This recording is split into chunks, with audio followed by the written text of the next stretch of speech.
Hello and welcome to Daily Tech Tutor. In this video, I am going to tell you how to use WhatsApp View Once feature for voice message.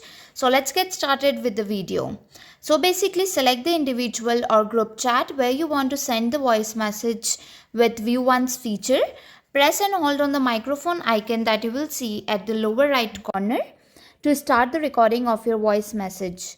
So while you are holding the microphone, you need to swipe up to lock the recording.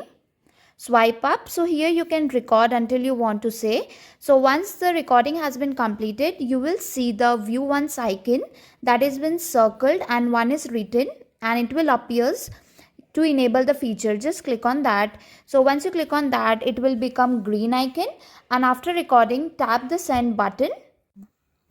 So this voice message will be marked with the view once icon, indicating that it can only be played once. So once it is received on the other side, the person can only read it once, only listen it once, the audio. This is how you can use the WhatsApp view once feature for voice message. If the tutorial was helpful, please like and subscribe.